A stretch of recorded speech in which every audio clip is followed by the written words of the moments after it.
Сагаатгах ажлыг өдөртөн зохион байгуулах улсын комисс үзүүлж байна. Сэхэтний төөрөгдөл 1956 онд Зөвлөлт холбоот улсын коммунист намын 20 дугаар их хурал болж Сталиныг дахин шүтэж байсны хор уршгийг арилгах талаар тогтоол гаргажээ.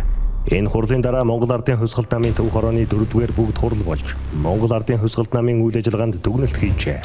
Тус бүгд хурал өмнөх бүгд хурлуудаас эрс өөр зарчимч шүүмжлэлт уур амьсгалд болсон байна.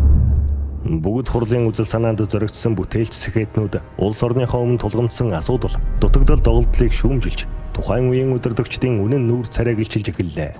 Ингэж шүүмжлэл өрнүүлэхийн өмнө санаа бодлоо чөлөөтэй яар, дараа нь ямар нэг хил гаргахгүй гэж амлаж байсан юм. Сэхэтнүүд ард түмний аж амьдрал дорой байна. Ардын аж ахуйны чинэлэг хэсгийг хавчинхих нь буруу.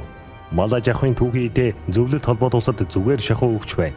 Үйлдвэрийг хөгжүүлэхдээ мал аж ахуйн бүтээгдэхүүнийг боловсруулах, байгалийн баялаг, ашигт малтмалыг ашиглах, хүнд үйлдвэрийг тухайлбал төмөрлөгийн үйлдвэрлэлийг хөгжүүлэх, ашигтай бол ямар ч улстай худалдаа хийх, сонгуулийн ардчлал ёс төдийг хэрэгжиж буй түүх соёлоо гэсэн бүхнийг пролетарын интернационализм нэрийн дор үнцэрхэг үзэлтэн хэмээн нухчин дарж, үндэсний бахархлыг сэргээн идэвхжүүлэхийн эсрэг ашиглаж байгаа зэргийг эштэй баримттай шүүмжилжээ. Гэтэл намын удирдлага эдгээр шүүмжлэлд эмзэглэж 1956 оны 12 дугаар сард Монгол Ардын Хувьсгалт намын төв хорооны улс төрийн товч манай намын бодлогод харш үзэл санаа үг өгүүлэл гарч байгаа тухай тогтоол гаргаж сэхэтний төөрөгдөл гихчийг гаргаж тавилаа. Дээрх тогтоолыг 1956 оны 12 дугаар сарын дунд үеэс 1957 оны 3 дугаар сарын их хүртэлх хугацаанд намын бүх шатны хаалттай хурлаар хэлэлцүүлсэн юм. Уг тогтоолын үзэл санаагч намын гишүүд шүүмжлэлтэй хүлээн авсан юм. Монгол Улсын их сургуулийн намын байгууллагын хурал дээр профессор Дамдын Сүрэн энэ тогтоолоор сэхэтний амийг бөглөж болох боловч ард түмний цоорхой гэрээг нөхөж болохгүй. Би зөвлөлт Монголын найрамдалд хортой юм хэлснийг эсэргүүцнэ. Гэвч энэ нэрээр эх оронч үзэл өвөө хадгалахыг дарчихсан нь огт буруу хэмээн шүүмжилж байлаа. Ийхүү улс төрийн хэлмэгдүүлэлтийн нэгэн он цагийн хэлхээс нь Монголын шинэ үеийн сэхэтнүүдийн эсрэг хандаж тэдний үндэс угсаагаа сэргээх эх оронч үзлийг нь мохооход чиглэжээ. 1962 онд Чингис хааны 800 жилийн ойг тэмдэглэлээ. Үнцэрхэг үзэл гаргалаа. Марксизм, ленинизмын жанжин шугамаас ухарлаа хэмээн төмөр очир, лоохуц, сурмаажав, нямбу, цэнд тэргүүтээ олон сэхэтнүүдийг үүнд хамруулсан юм.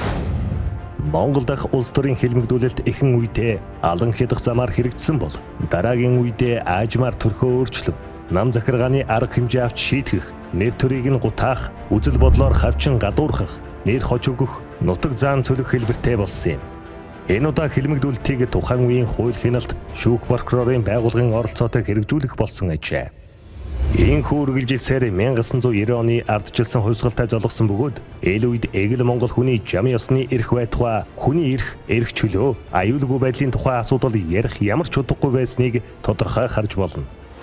Ардчилсан хувьсгалын үр дүнд бид хүний эрх чөлөөг тунхаглан дээдэлж, хэлмэгдүүлэлтэд өртсөн иргэдийнхээ үнэн мөнийг тогтоох, тэднийхээ жам ёсны эрхийг хамгаалж чадаагүй ч хүндэтгэн үзэх болсон билээ.